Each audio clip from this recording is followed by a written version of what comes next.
Assalamualaikum dan salam sejahtera. Saya Nur Aisyah Sofia binti DSA akan bersama anda untuk membuka revolusi dalam dunia pendidikan.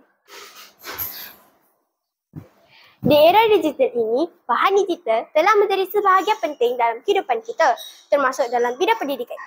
Bahan digital ini mengubah cara kita belajar, mengajar dan membuka peluang baharu untuk memperkasa pendidikan negara.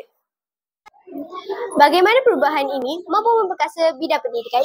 Semua ini akan kita kupas dalam liputan khas ini tentang transformasi pembelajaran melalui bahan digital. Terus kekal bersama saya hingga akhir siaran. Di sekeliling saya, pembelajaran tradisional kini berubah wajah dengan bantuan bahan digital. Teknologi yang dahulunya dianggap sebagai bahan alat tambahan kini menjadi kunci kepada pengalaman pembelajaran yang lebih interaktif dan bermakna.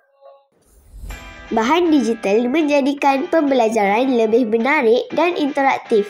Pelajar lebih mudah memahami konsep yang abstrak dengan bantuan visual dan animasi.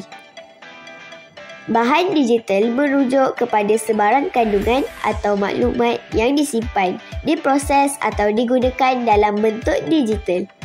Bahan digital ini terdiri daripada teks, imej, audio-video, perisian atau data yang boleh diakses melalui peranti elektronik seperti komputer, telefon pintar dan tablet. Okey, adik bersedia untuk jawab kuis. Faham? Baik. Okey.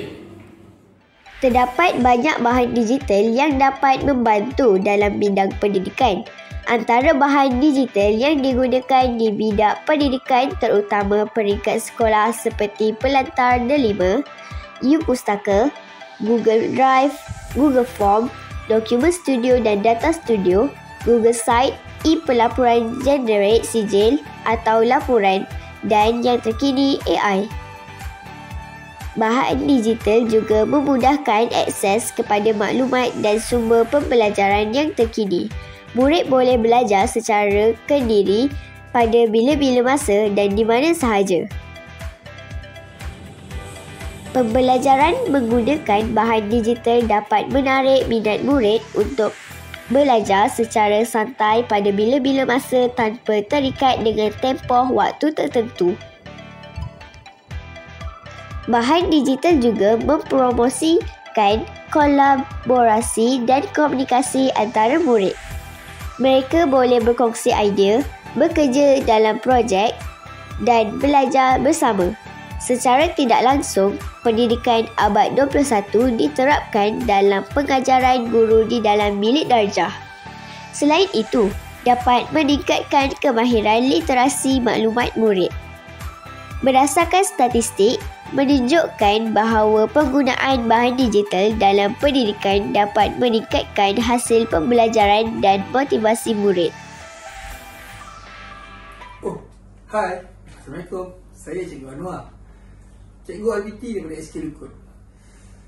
Transformasi pembelajaran melalui bahan digital bukan lagi satu pilihan, tapi menjadi satu keperluan kepada semua murid. Dengan adanya teknologi ini, proses pembelajaran menjadi lebih menarik dan mudah difahami.